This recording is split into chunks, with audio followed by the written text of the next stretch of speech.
Colleagues have traveled to New York City listening into this Trump criminal trial. Just wanted to get your overall thoughts on perhaps the messages they've relayed to you about what they've seen in the courtroom and how you're viewing the strength of this case.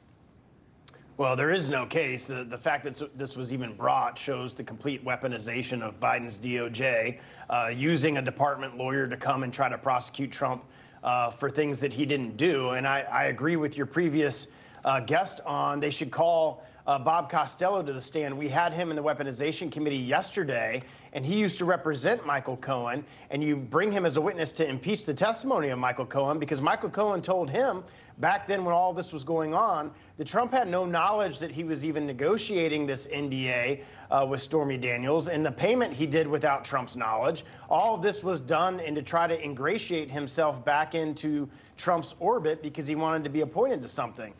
So he absolutely should be called as a witness to impeach the testimony of Mr. Cohen, who has been prosecuted for lying to Congress, has gone to jail for lying to Congress, has lied repeatedly, and continues to lie. And I think it would bring good information to the jury to hear about what was really going on and that Trump had no involvement in this whatsoever. And Robert Costello, former advisor to Michael Cohen, has been out on the cable news networks making rounds, in fact, already pointing out that Cohen is already lying on the stand.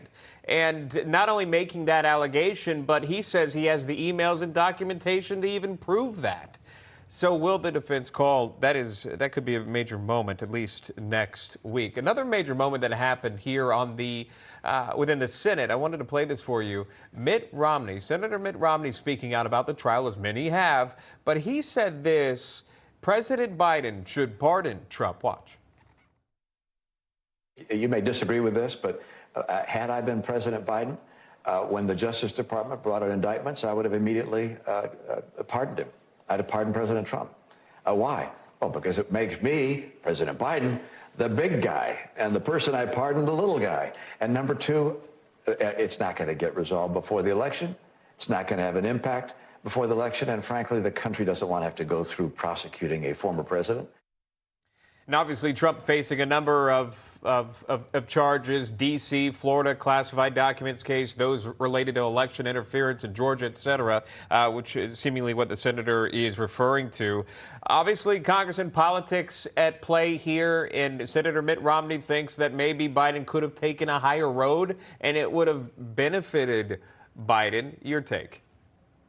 Well, my take is the fact that it's his DOJ that are bringing all of these charges in an election year. This is 100% election interference. They're doing this intentionally. Even if they don't get a conviction in New York, they have taken Trump off the campaign trail. He's spent tens of millions of dollars having to defend himself for ridiculous charges that he shouldn't have to defend himself for, all while Joe Biden and Hunter Biden, who have actually committed crimes, you're not hearing any reporting or anything going on there in Hunter's criminal case. You see all this evidence that the House has brought forth to the American people how the Biden crime family has received millions of dollars in foreign payments from Ukraine and the Chinese Communist Party and all these other things. Now, I know we can't charge a sitting president, but we certainly can move forward with impeachment proceedings. I filed impeachment proceedings last year, and unfortunately, the House isn't moving forward with that. So that's the real travesty here, is you have a sitting president who's actually have evidence of crimes being convicted, then using his power as the president in the Department of Justice